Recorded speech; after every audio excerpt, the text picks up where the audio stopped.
morning, good evening, good afternoon, wherever you are in the world. Welcome and thank you so very much for being here with us here at Positive Prime.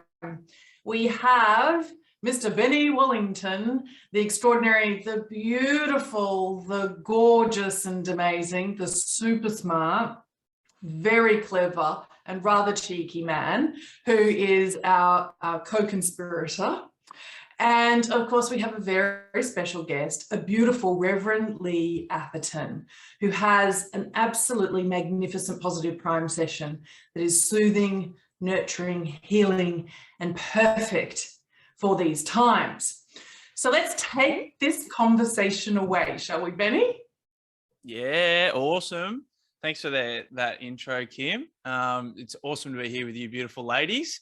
And yeah, I've missed your faces. Haven't seen you in a while, so I'm really excited to be jumping into this conversation with Kim and Lee. We've got a pretty sweet little introduction for Lee here, and thank you for sending it to me. It's absolutely beautiful. I've got to just say, I didn't have to do much to it because it's so amazing. And so I'm going to get straight into it. Lee Atherton is an international best-selling author and speaker.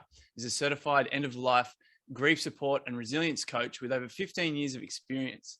And this is powerful as you're honored to help people live their dying by discovering the beauty in the process and the gifts to be found. It is her calling and privilege to journey with people through the white waters of grief, navigating the chaos until they reach the tranquil pool of stillness. I haven't done this before. I'm reading that again, just because that's just absolute poetry and absolutely magical to sort of like feel into the work that you do, Lee. And so I'm reading it again. It is her calling and privilege to journey with people through the white waters of grief, navigating the chaos until they reach the tranquil pool of stillness. Lee is also known as Coach Rev and is a compassionate officiant whose goal is for those in attendance to feel as though they have just participated in a powerful and meaningful experience led by someone who knew the honoree well. Lee truly understands the unique challenges of professionals who frequently encounter dying and death. Lee offers coaching and training to support them in their ability to continue to work with the same passion and drive that brought them to their career. And Lee also has a sidekick, Shadow, a crisis support canine. Shadow is crucial in Lee's role as a first responder to traumatic events. Shadow brings joy and helps Lee provide comfort during stressful times. And as Kim mentioned, you're also the Positive Prime author with the session Chaos Transformed into a Shining Star. And so with that, welcome to our yarn today, Lee. Thank you. It's an honor to be here with both of you. I just want to, I mean, your role is so unique. I haven't heard many people who dare to go into this field and really do it in such a loving way. And as you say, it's your calling, which is amazing. So I'd love to just hear a few words about how you found your calling, because I know there's a lot of people listening out there still searching for their calling. Right? It is such an incredible honor to be able to do the work that I do. And it started years ago when I felt called to ordained ministry and needed to go back and get my bachelor's degree. Found myself in a course with another woman who was a second career, wanting to go into ministry as well. And we became good friends, journeyed with each other parallel through seminary and graduation and ordination and all. Way back in that first class, philosophy class of all things, she said to me, well, she told the class that she wanted to be a hospice chaplain. And she said to me that she thought I'd be a good hospice chaplain as well. And I said, yeah, no, that's not me at all. And over the years, it would come up in conversation and I kept saying, thanks, Donna. I love that you say that about me, but no. Fast forward to both of us having our first jobs out of seminary. And I had just ended my first parish ministry. She was in hospice, had been for a couple of years, and she was going away on an extended vacation. And she called me up and she said, will you? And I said, oh, Donna, no. And she said, you can do anything you put your mind to. Will you do it? What could I say? And so I jumped in and was covering for her for about a month, and I fell in love. And that old saying, you know, the rest is history, was definitely true. Thanks for sharing. Magical. So after, I want to know, after that first month, how did that journey carry forward? So did Donna come back for a job and you said, I'm sorry, Donna, I've got your job now? Yeah, Donna came back and she took over what she was doing, but they kept me on as a per diem chaplain. So I was able to fill in when the caseload got heavy and such. In the meantime, searched and found a hospice position myself, and then worked in hospice for a little over 10 years, off and on, until my dad became ill and I stayed home being his caregiver. And during all of that time, I was also doing coach training, and I always kept the two worlds very separate, right? Life coaching is about what's your future? How do we create the best future you can have? And hospice is about how do we help you navigate this last chapter of life and eventually die. But I found, after my dad died, I found a great program that wove the two together as an end of life and grief coach. And yeah, did that. And I love the work I do. That is evident simply because of the way that you're telling your story. And I wish for everyone on the planet that they felt like they could do what they truly were born to do and what they love doing. And we at Positive Prime are all about enabling that and helping to facilitate that and being the catalyst for that. Lee, I can't help but ask, because there are a couple of other best-selling authors that I've known and I've met who've read these journeys of what are the greatest insights that you have from the dying about living, and you know this theme. But I'm actually really interested in the insights that you have about how do you help people who remain. And I'll preface this by saying that most of the people who follow our podcast know that I've had 6 near-death experiences. I actually really had that divine intervention happen for me. And I've come back knowing and having received messages. And when I listen to other accounts of near-death experiences, which by the way, I couldn't and wouldn't and didn't do for at least 18 months after my last episode, it was like I wasn't yet ready. I have been shocked and surprised and confronted and enamored by other people's accounts and how incredibly like mine. And I would tell people like my specialist doctors what I had seen or felt. And they just had these blank stares, almost like they don't want to hear it. Because if they start to hear more and more of it, they might actually have to believe it. And then they might have to be curious about what it is, right? And maybe that interferes with their job as a cardiologist or their job as a neurologist, etc. Anyway, to cut a long story short, I was talking to my mum shortly thereafter, and I said to Mum, when we go, we don't know that we've gone. We don't know. We're somewhere else magnificent. This is going to make me cry. And I said to Mum, so if I go before you, know this, I don't know I've gone. I'm actually at peace.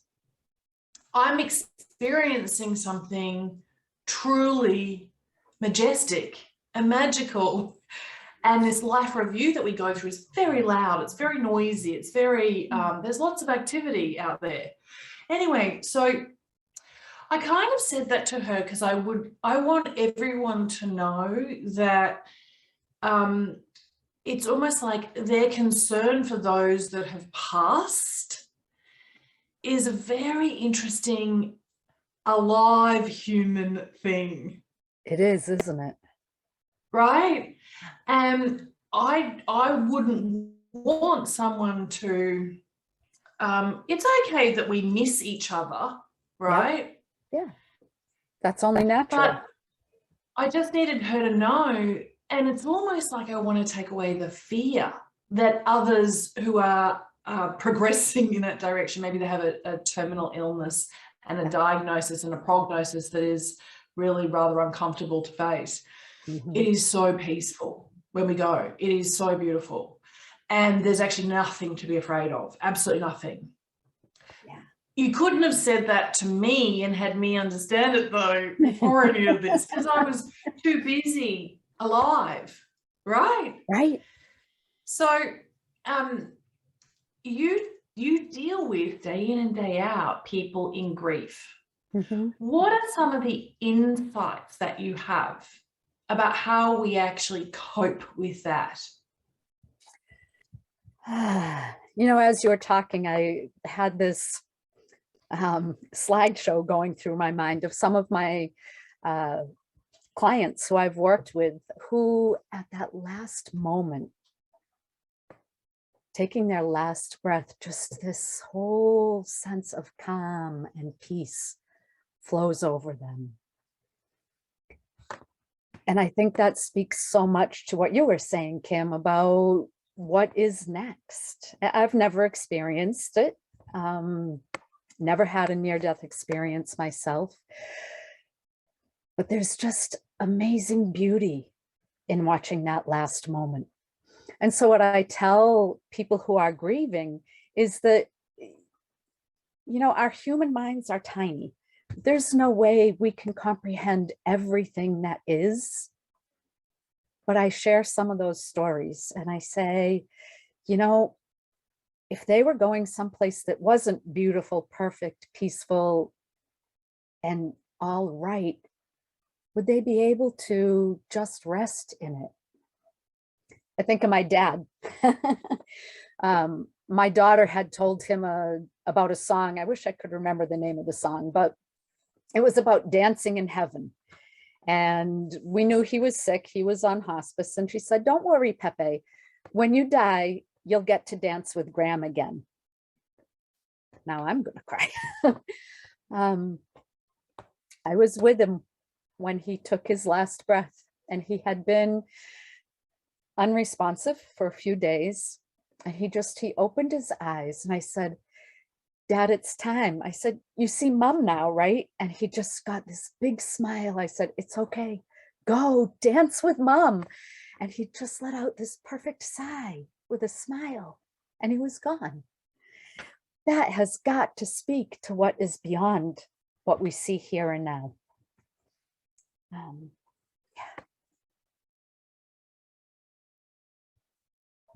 I think everyone's going to cry.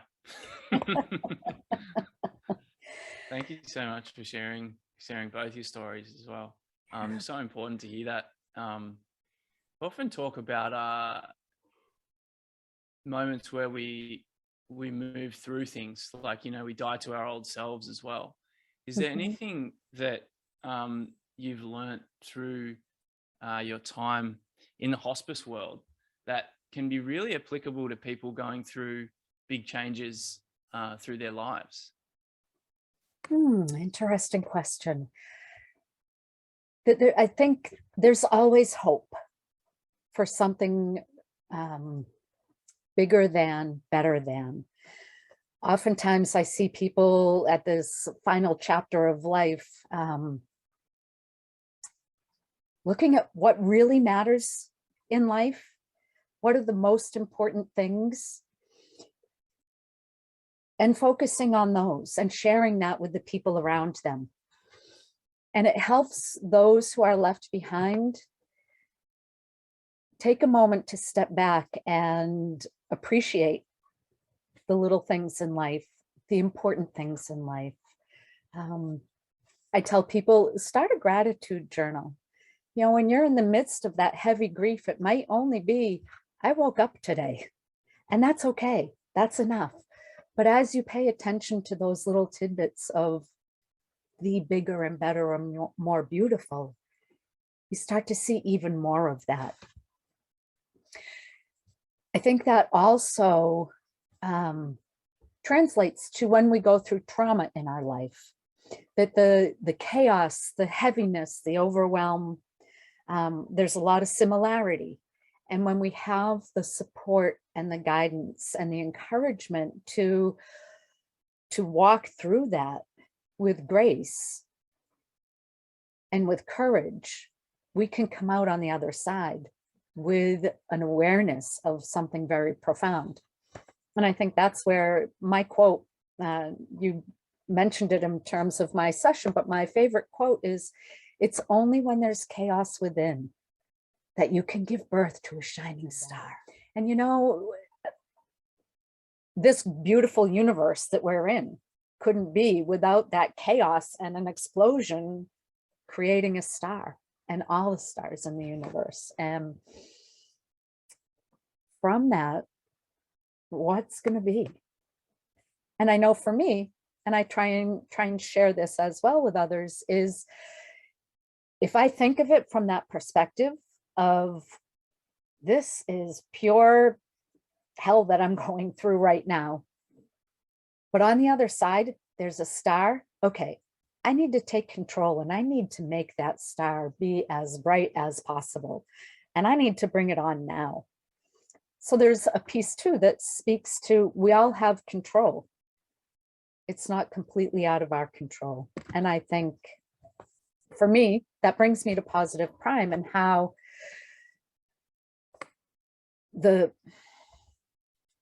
if I'm feeling lost, if I'm feeling out of control, I can come and I can watch a session and it grounds me. I was doing that just before we came on. I had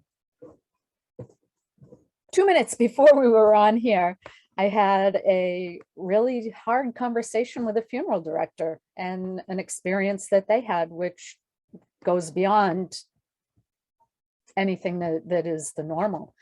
And I said, I can't go into this with just being shaky and upset and sad. And I just paused. And that's what I was doing when we came on, as I was watching a Positive Prime session. It made a big difference. It's interesting, isn't it? Yeah. We in the field that I was involved in 20 years ago, change management consulting in mergers and acquisitions, talked about when people are in very unfamiliar territory, they act out. It's that flight, fright, freeze, etc., because their amygdala, the little part in their brain that's trying to help them survive, is in overwhelm and overload.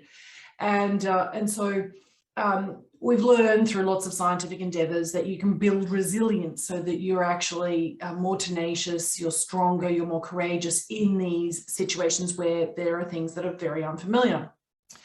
And I think that's when life is normal. But we do not live in normal times. And so a lot of what the research indicated 20 years ago or 40 years ago or 60 years ago or even 10 years ago, it's actually not applicable right now.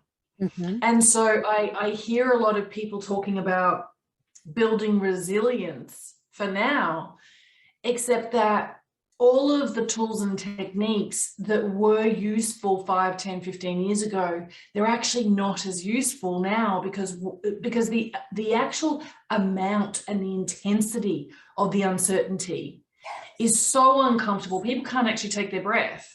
Right. And the reality is that really advanced new tools like Positive Prime do speak to that, because it's an entirely phenomenal, different approach of actually flooding your other than consciousness and planting these seeds that bring calm. Yes. And it's not that it necessarily builds resilience, I don't think, at the moment. It's that it literally just gives us enough buoyancy so that we're not going under the water. We're actually just able to cope. And I've found that I watch a lot more Positive Prime sessions a lot more regularly now, because it's almost like I need this protective force. Yeah. The force needs to be with me just to get through to the day and read the news without reacting and deal with everybody else's stories, whatever they may be. Because in this profession, I think at the moment we're hearing a lot of all that is negative and all that is painful and all of that is despair, more than we're like, oh wow, I'm feeling really optimistic about what I can achieve now, and oh, I'm going to go out there and I'm going to create. Because people are like, yeah, no, some of the principles and some of the infrastructure, they just don't work at the moment. That's right.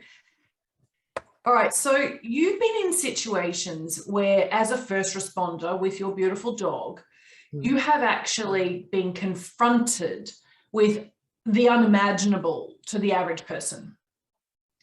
How do you prepare for that? How do you cope? Because I think that there is a whole world who is worrying about our first responders at the moment. Yes, and they need our worry and our care and our attention. I have been in a few very traumatic situations, and it's challenging. I can't imagine how they do it on a day in and day out basis. So for me, it's grounding myself before I go in and listening to calming music. It can't always be positive prime. It is when I can, but if I'm on my way driving, I'm not going to watch a session. But self-care is huge. And what I tell my first responders, number one is take care of you. Those of us in the helping profession, we give so much of ourselves out of this deep well of compassion that if we don't fill it back up, it's going to go dry and we're not going to be any good to anyone. And that self-care is different for everyone. What works for me isn't going to work for my daughter who's a new mom, isn't going to work for our friend, the teacher who's with middle schoolers who know that they don't even have to do the work in order to pass the class. Being grounded, knowing what feeds your soul, and being sure that you do those things, right? So for me, positive prime is a great tool for me to just be grounded, to recenter, to rejuvenate myself. For when I start a workshop with my first responders, my professionals who are involved in end of life, I start by saying, if you had a whole week all to yourself, no responsibilities, cost wasn't an issue, what would you do? What is your favorite thing to do? I give everyone a minute to think about it and see smiles come on their faces, and people share, oh, go skiing or go to Hawaii, all kinds of really neat things. Some of them might be just, going out golfing for the day. And then I say, all right, when's the last time you did that? Silence. Even those things that we enjoy doing, we put aside too often in life because it's such a crazy, I call it a crazy corona world right now. And being sure that you've got, I call them your 2 a.m.ers. Who can you call at 2 a.m. that you know is going to be there for you no matter what? And telling them ahead of time that you've chosen them to be your 2 a.m.er, but that person who you can share whatever you want with, know that there's no judgment, who's going to support you and encourage you through whatever you've been through. There's a lot of emotion that really gets intense in the work that we do. Benny's actually so on your page about the 2 a.m.ers, aren't you, Benny? Let's talk about that, because I don't think a lot of people actually sit there and really think through who has their back and then goes to the effort to tell that person and help them to understand why. And we all need a few people who are 2 a.m.ers to us, don't we? Every single one of us. Every single one of us, yes. Yeah, and the two-way conversation. I love the 2 a.m. I'm gonna borrow that, Lee, and add it to what I talk about as an anchor. Someone as an anchor, and it's such a powerful definition. And isn't it like maybe there's this kind of oh, I can't tell someone that they're my anchor and they're my 2 a.m.er and stuff. Like, I don't want to be a burden. I have this thing around people not wanting to be a burden these days. But actually, if you sat, the beautiful thing, put the shoe on the other foot, and someone said, hey, you're my 2 a.m.er, that's like, whoa, that's a big, yeah, that's like, I really deeply see you and feel you as someone who can support me when times are tough. And I love that you have that as a important part of how you train your first responders, because I could only imagine that if you didn't have those anchors or those 2 a.m.ers, how would you be able to do a job like yourself? And then that's kind of like that spectrum. Kim mentioned maybe off air that a lot of us are first responders, not to the degree of the hospice work and dealing with death every day, but we're dealing with so much these days. So how can we make sure that we have those 2 a.m.ers? And what would you say to people? Like, how do you make sure that your first responders have those people in place? Because we can always say, oh yeah, I've got them. Oh yeah, that's mum. Oh yeah, but how do we make sure people really sit down and think and have those conversations? When I do my workshops, there's a lot of accountability, and they have to. One of the things I miss because of COVID and not being able to do things in person, I used to make them on our last class bring their 2 a.m.ers with them. And it was a great exercise. I'm sure you're familiar with a trust fall. Just let yourself, oh, Kim's saying no. So you've got someone behind you that you absolutely trust, and you just relax and fall back and know they're going to catch you. And what I do in the exercise is you have your 4 or 5, maybe even only 3 people around you, and you do that trust fall. And it really just, last time I did it was in high school, I think, for a gym class, but it really shows you what it means to be able to fall physically or emotionally and know that someone's there to catch you on the other side and hold you up. I do like that. I keep thinking about the children of today, the teenagers of today, and what they are subjected to in terms of bullying. And it's almost like the teenagers of today need to go through your class just to learn how they can be first responders to each other. There's a really, really groovy idea that's in that. There is. One of the things that I find is that I need to put my own oxygen mask on first, because it was funny actually, because in high school, I was actually a part of a team. We won an Australian national championship in lifesaving. It was actually a sport in Australia. And we were taught as lifesavers not to approach someone who was panicking, because particularly in the water, they will actually drag you under, and you're more likely to drown in trying to save somebody who's drowning. Right. And you have to actually keep distance, and you have to actually provide a buoyancy device or something else like that. And you actually have to disable that person so that you can spin them around and put them on their back. And it's almost like you lock them in, and then you swim backwards underneath them so that they can't drown you.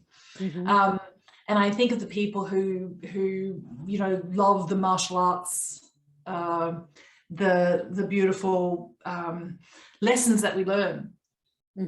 All of this is so that we enjoy more of our own life. But, all of these things that we learn help us to survive. But there was something very critical that I learned then as a teenager, and that was not to put myself in a situation of danger, so that if I'm helping, I'm disabled. Right. And surely you come across that. I've seen these photographs of you, Lee, and in fact, there are a couple in your Positive Prime session of you in those huge suits going into a fire, or these huge suits hazmat suits going into these, biological warfare situations, or, all sorts of other, and I kind of think to myself, how do you even do that? Well, is it because you feel like you're protected by the suit you're wearing and by the people who you're linking arms with, who are going in with you? Is Yes, that all necessary as part of, you can't go alone? exactly. Absolutely. wow. You can't go it alone. Well, that's a pretty profound lesson, isn't it, Benny? Yep. And Benny, you mentioned not everyone is facing death, but I would counter that, because we all, on so many levels these past couple of years, have faced lots of death. May not be the death of a loved one or a person, but the death of dreams, the death of our Friday night date with our friends, so many things. And those can be just as heavy, as difficult as the death of a loved one. So I think we're all facing lots of death right now. Yeah, that's such an important sentiment to Mhm. be sharing. Yeah.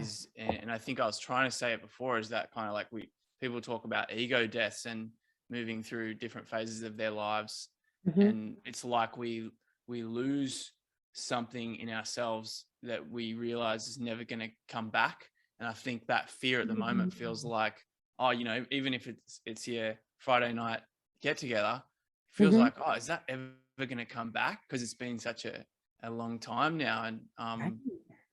yeah, and the thing with your work is, and that I sort of take from it, is that there's beauty on the other side, but you're just not exactly sure exactly what it is, because we're not sure what it is. But that's Right. exciting too, if you lean into that element of Mhm. it's a rebirth of sorts. Is Yes. what can we do in this instance that can allow us to, and as we all know as coaches, is to find the elements of what made that amazing. And Right. and is that something I'd love to know? Is that because I've heard this, maybe it's DeMartini was talking about, when someone passes away, like we talked about before, you miss them, you definitely miss Mhm. them.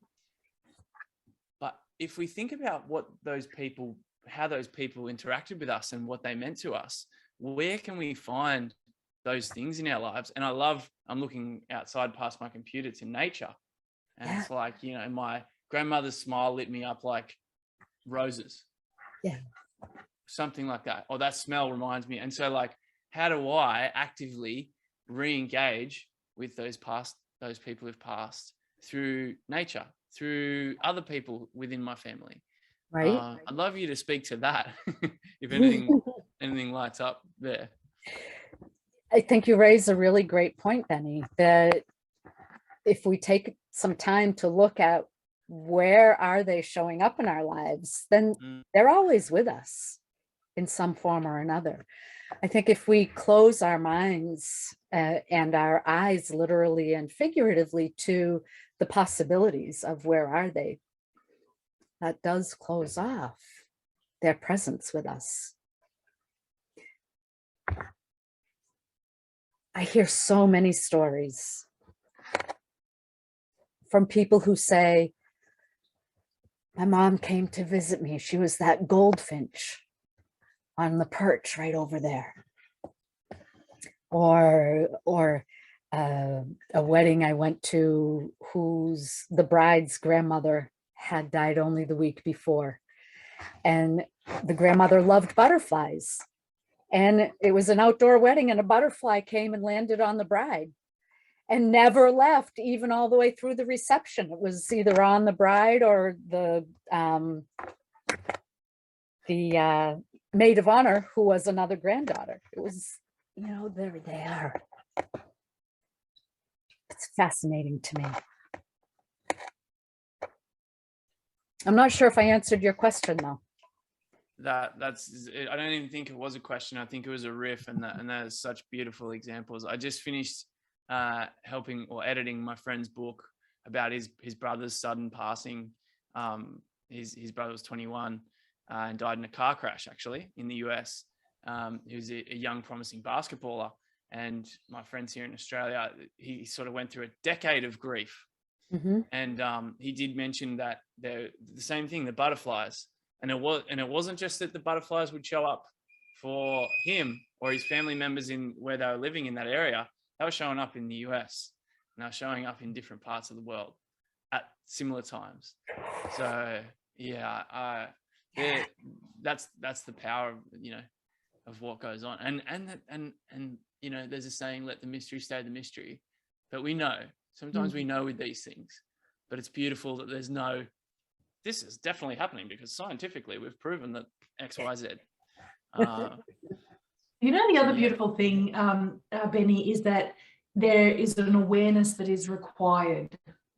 And I don't know about you, Lee, you made such a good point, and I actually often talk about this. Sometimes when a business closes, that is actually a real death and people feel real grief. And it's almost like you have these big waves that are, they're feeling like they're going to actually engulf you and they crash on you, but then you've got to just wait. If you watch waves in the ocean, they will recede, but then another wave will come and crash over you.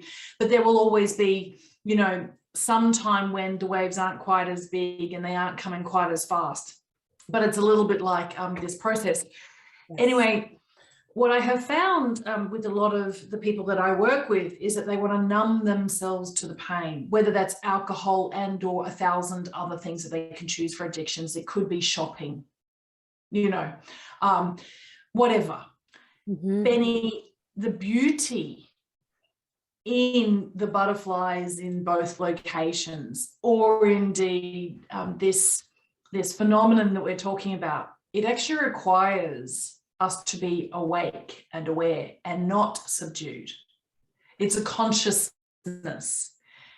And I think that sometimes we have this responsibility to help others to know that numbing themselves will also mean they miss the magic. Yes, that is so true. As easy as it seems to numb yourself, you pay a much greater price, and that's disconnection. And often what I find is they're desperately wanting to still feel the connection. Yeah. But in the despair, they actually destroy it rather than allow it to actually reach them. So right. It's I suppose what makes this journey that we call life, so extraordinary. The twists and the turns and the ups and the downs, right? Right. And I believe that grief is we need to express grief. We need to go through the process. Whether we do that right away, in the year or 2 years after somebody's death, or we stuff it down and we go to addictions, and somewhere in our future, when we least expect it, it rears its ugly head and really kicks us to the curb. And why not do it? I was going to say, get it done and over with. That's not the right thing, but I have, and I think it's healthier to do it at the time, because when it catches you unaware, it's a whole nother layer, right? Of stuff that you've got to deal with. It's like the avalanche, isn't it? When it's really tiny and it doesn't have up much speed, right? You can probably do something to dissipate the future damage. If you allow that to gather speed and it becomes a whole heap bigger, it literally completely wipes us out. You're absolutely right. Sooner rather than later is the best strategy. Yep. Tell me something, Lee. In all of your studies, were you encouraged to study other cultures where grief is actually a completely different experience? Most of our podcast listeners know, grew up in Papua New Guinea. So these are the people who are like the Polynesians, the Fijians, etc. And they go through these rituals that are all encompassing, and it's like they let it all out at the highest volume possible. Yes. And they're so joyful in celebrating that person's life. Did you study those other kinds of ways of dealing with grief, and are there any lessons for all of us? I did study, not in as much depth as I wish I had had the opportunity to. My study was more by happening into it when I had a hospice patient who was of a different faith tradition or nationality. So sometimes it was learning right in the midst of it. But I always came to those with, oh, let me learn. You know, how do you do it? What serves you? And what can I learn from you that helps make someone else's journey something other than really difficult? And I think it's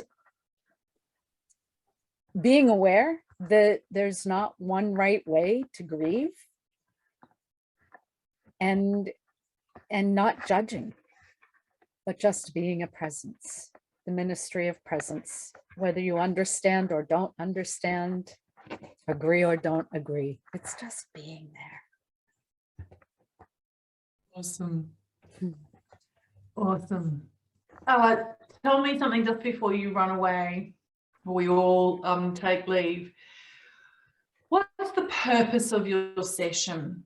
Who do you want to watch it, and what do you want them to get out of it? That session is for professionals who encounter death and dying on a regular basis.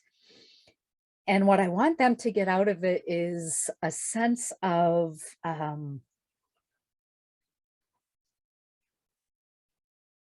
the chaos, the trauma that you're in the midst of is only for that moment, but there's so much more. You are a courageous person. You've got to be to do the work you're doing. You will survive. There is hope. Be courageous. All those messages that are in there that I want them all to be infused with, so that they can still go to work every day and say, yes, I got this. Yeah, do you know what? That brings me to this other point. In these situations that are often somber, how do you actually keep the joy? Like, how do you make work fun? Shadow. Your Shadow, dog. my dog. Shadow's a black lab. And there's just something about that, about him. When a lot of my work with the first responders, although some is in the midst of the event, a lot of it is afterwards. We go through debriefing processes, and Shadow comes in with his tail wagging and his ears perked, and who can I say hi to today? And before you know it, everyone's kind of settling down a bit. The walls are starting to go down. They're starting to be comfortable and even laugh. And laughter is so huge. Okay. So even in the darkest moments, on the darkest days, finding a way to laugh and maybe connecting with an animal spirit is part of what's the necessary ingredients in the cocktail. Yes. Yep. Mm. And having a place to express it. You know, in this same debrief, to stomp your foot and shake your fist and all that stuff that might happen around the dining room table at the firehouse. Get it out in whatever ways that you need to express it in safe places and in safe ways. Beautiful. I've got one question. Thanks for sharing that. I just like sort of picture dogs that at many times through my life that could have been useful. But then I remember some of my old dogs that were around in those times, and how important it was just to hang out with your dogs, and because they're part of the family, and they can really brighten you up. I was just wondering, in terms of because a lot of people have lost people, and some people will put the images, will make sure they have more images of that loved one in their home, and other people will turn them over, you know, because the pain's too strong. I was just thinking about positive prime in our sessions. Do you have any advice for people who might have lost someone? Because we can personalize our sessions and put them in there. Do you have any advice that potentially you use with your coaching clients, or just generally, on when you would recommend putting a loved one who's passed away into your session? question. I think the people who add more photos around their house are going to be the ones who put more in their session. The ones who lay them down are going to shy away from that. And that comes, I think, a lot from beliefs and understandings that we grow up with. Some people feel very strongly that seeing a picture of the person just brings them too much anxiety, too much stress, brings them right back to that grief. Other people are reminded of the moments with their loved one. And so for them, it's the more the merrier in that session. I just added some pictures of my dad. I don't know why I didn't do that a long time ago, but my dad has the biggest grin, contagious, and he's just a bundle of teddy bear love. Why didn't I do that a long time ago? So now that they're in there, every time I see it, it's like, ooh, yes, hi, Dad. And maybe there might have been a time where if I had put them a session that might have made me happy, might have just deflated me again. Who knows? You know, that's such a good question, Benny, because I was actually involved in a business that failed. And I have these photographs of that time. And what I've noticed is on my forgiveness journey, forgiving myself for making the wrong decisions or making mistakes or not seeing it earlier, forgiving the other parties, it's my forgiveness journey that has actually allowed me to come to this state or place where now those images don't trigger me. They actually re-trigger me. There's another coach who does great re-triggering work, so that I've made different meanings for that. And I'm actually very proud I survived that incident now. I'm very proud that it caused me to rise up and see what else I had, in, I suppose, my reserve tanks, because it was really demanding. And had I not done all of that other forgiveness work, I wouldn't be there. And thank goodness there are lots of forgiveness sessions in Positive Prime. But I think that once we've gone through the processes of consoling ourselves and receiving that and being open to that, it's almost like the greater the healing, the easier it is. And I would say that for you, Lee, it wasn't that your father was ever not joyful and a teddy bear. It's that you are in a different place that can now receive that goodness, and it is way more overpowering than the reminder that he's not here. Right? So I think it's actually part of healing. The more healed you are, the more that you can invite that back into your life. And so it requires emotional healing, I think that could be it. I feel like at some point in the future, there's like a Positive Prime Lee Atherton partnership around how, like, what are some things we can take into account when we've lost someone, and then how can we use the technology, like you just said beautifully, Kim, that finding if that strikes a nerve, maybe we'll don't use that image just yet, but let's find representations of that person, and let's build that back up, and then when we're ready, add them all back in full flavor and full color. Yeah, I like that, full flavor. I do too. I mean, there is actually a whole body of science also around reminiscence therapy, and it's particularly useful with the deeply forgetful. So we have another expert in our midst, Professor Stephen G. Post, who's written a book called Dignity for the Deeply Forgetful. And interestingly enough, reminiscence therapy for the people who have been diagnosed with Alzheimer's is essential for them to have these moments of lucidity that are actually really comforting, encouraging. And there is this, I suppose there's some instructions around go get photographs of the person's childhood home, if possible. Go find photographs of the environment when the person was a child. So it could be old, like historical photographs of the way the town was. And it's a very, very interesting thing.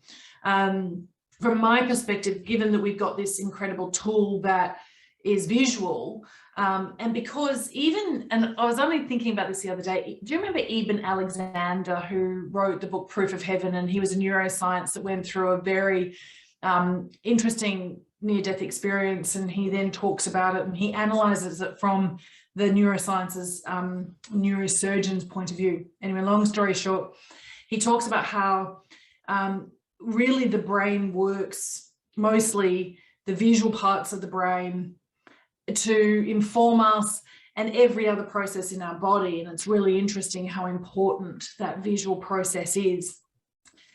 And it made me actually put two and two together, that in that latter quarter of our lives, it is much more important that we actually have lots of photographs of when we were more flexible, more youthful, more vibrant, more active.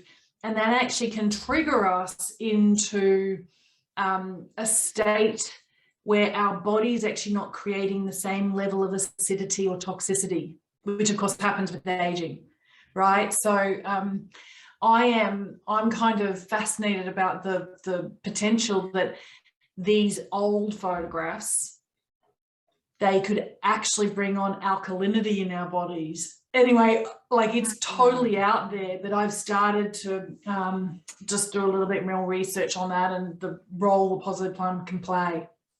Anyway, so there you go. Final moment. I agree with you, Benny. Lee, you're one of those rare and gorgeous human beings the planet needs. Thank you so much for who you are and who you are being in the world.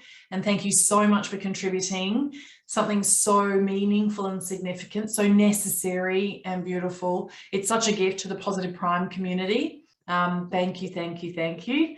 And I look forward to doing a lot more work with you. I do believe that this world is going to go through a phase over the next couple of years that will be about healing from grief. And it is grief of our old lifestyles, grief of our old expectations. There's some huge work to do, actually, as a humanity, as people.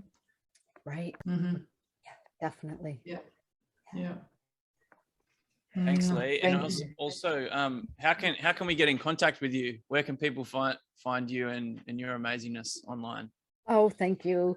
My website is coachrev.com. So coach like a soccer coach, Rev short for Reverend.com. And my email and phone number and all are on there. Awesome. And of course, if you've got a Positive Prime account, you can check out your session as well. Yes. Thank you, thank you, thank you. As Thank you. Yes, thank you, thank you, thank you. Thank you, thank you. Thank you, thank you, thank you, thank you, thank you. Ciao.